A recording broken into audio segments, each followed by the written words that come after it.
Alright guys, before we head out to the dyno, I wanted to give you a quick preview of what I'm going to be installing on my bike. Very quick, let's start with this GP22, of course, infamous GP22 exhaust in combination with Gabros velocity stacks, of course, T800 Upmap with the Sprint air filter. Aesthetically speaking, we're gonna go for the NRC tail tidy. Obviously, that's probably one of the #1 choices on the market right now with NRC mirror block offs. I chose to go with Rizoma spools. I'll explain to you why later. Let's see, actual protection sliders, front and rear. This is Lightech Spider gas cap. Of course, it's my favorite. Bottom 8 clip-ons with Melotti triple clamp. I'll go into details when I install these, why I changed them. Brake and clutch levers from Spider. These are also my favorites. And in combination with this lever protection, these are some cheap that I always use on all my bikes. It's like $15 or something. Amazon, $15. Doesn't really matter. And let's see, what else? What else am I missing? Oh, of course, I'm gonna change the windscreen with racing bike, I believe this is called. This is light tint. Not sure how this is gonna look, but I'm gonna try it out. If I don't like it, I'm just gonna remove it. And my favorite of all, of course, carbon frame covers from Extreme Components.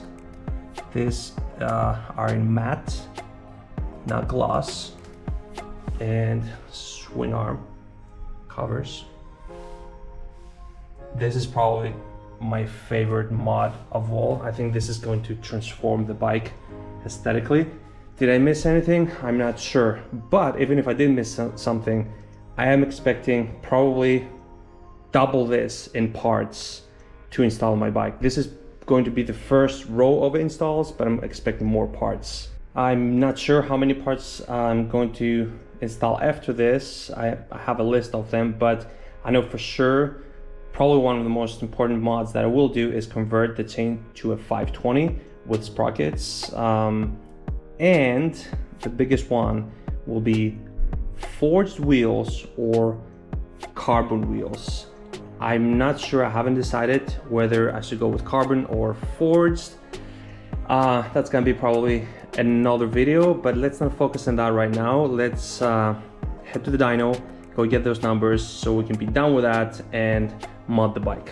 Also guys, if you don't want to miss any of my installed videos, make sure you hit that subscribe button. If you watch my RSX60 videos, you know exactly what's coming up for this RSV4, so hit that subscribe button and let's head out.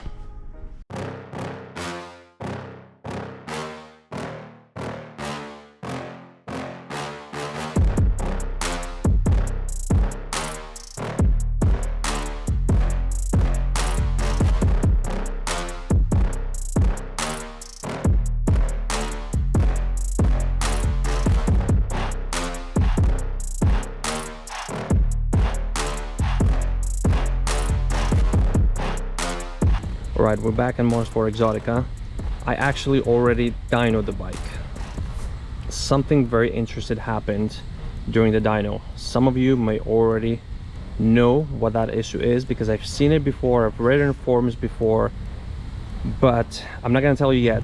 I'm gonna go ahead and play the videos from the dyno and you can see it for yourself. By the way, the numbers are impressive for a bone stock bike. It's freaking impressive, but this will be more about just numbers. Let's jump in the video and get back with those dyno graphs.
we've got the graph. Let me bring this up the screen. All right, so correction factor is SAE, smoothing 5, for those of you that know. Let's get the obvious out of the way. The numbers, 190.63 at the wheel. That is bananas, guys. That is crazy for a bone stock bike to have that kind of horsepower at the rear wheel. But as I said before, this is not going to be just about numbers. What I'm glad is that this time I have a baseline number, because with my RS660 I didn't, and when I modded the bike and produced about 93 horsepower, I mean, I had nothing to compare it to. I didn't know how much it would make stock, so I was a little bit disappointed that I never got the baseline numbers. This time I do. I'm glad for it because I know I'm going to be doing the GP22, Gabros stacks, map, air filter, you name it. So I want to see what the difference will be after all the mods. But as I said, this is not about numbers. This video turned out to be more about this part. All right, so what is this exactly? I don't know if you noticed on the video when the tail would drop during the dyno, while the throttle was being opened, it would drop and then it would accelerate again.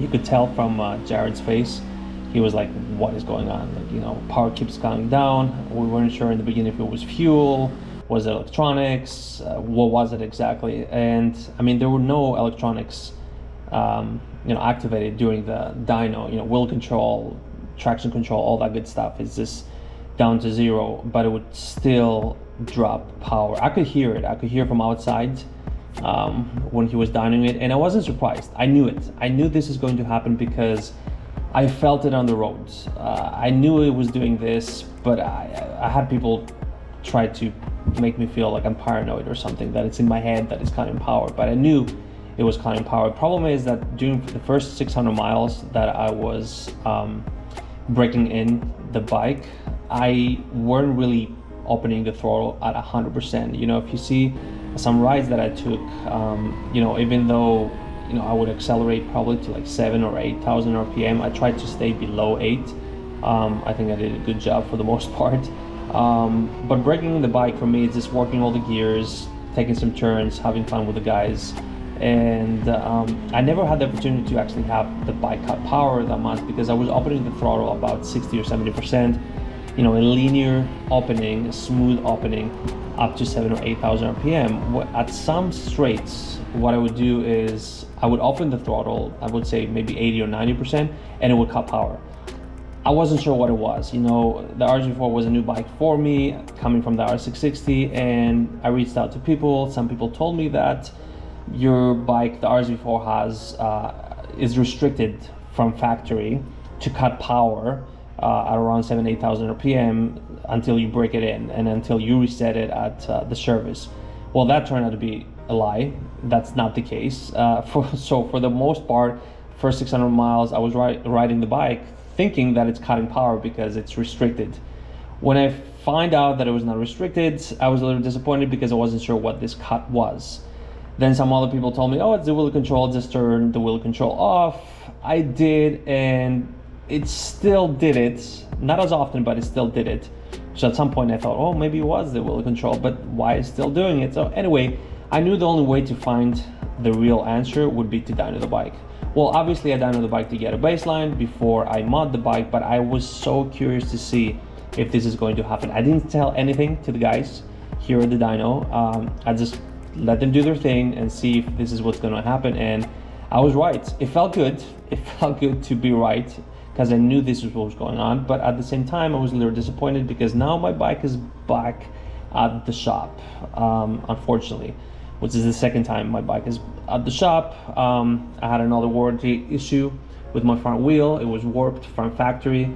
Long story, that's probably why I haven't uploaded many videos of installs yet because I've been struggling since the beginning with the warped wheel, and that was resolved. Wheel was replaced under warranty, so now I'm on my second warranty claim trying to resolve this. So first thing I did, I was at the dyno and I reached out to Gabros. Well, obviously he's the guru of Aprilia, so I wanted his opinion, and I text him the graph, and I told him, hey, I'm at the dyno, you know, and this is what's going on. It's cutting power.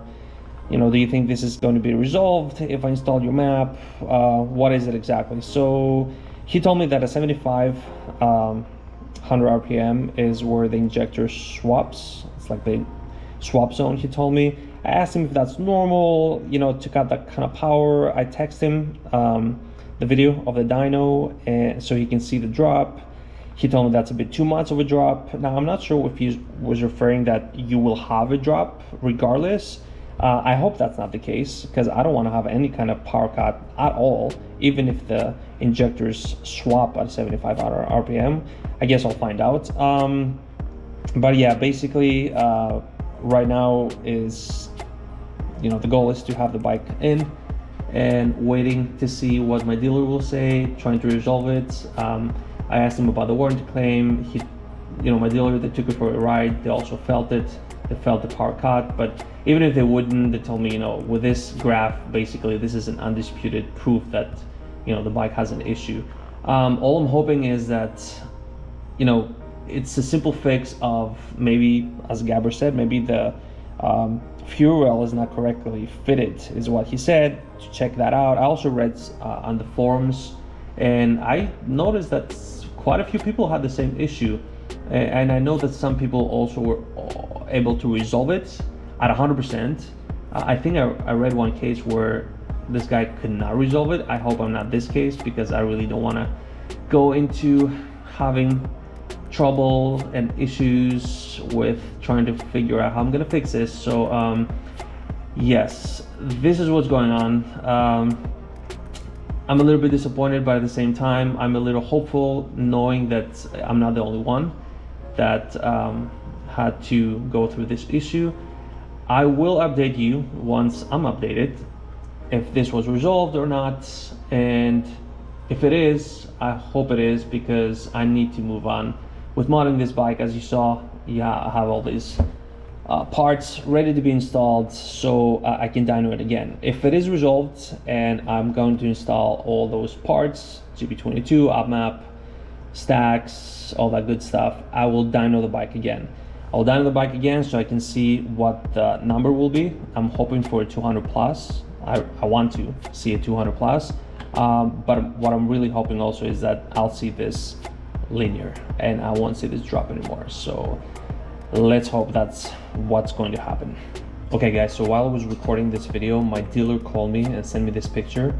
They resolved the issue quicker than I thought.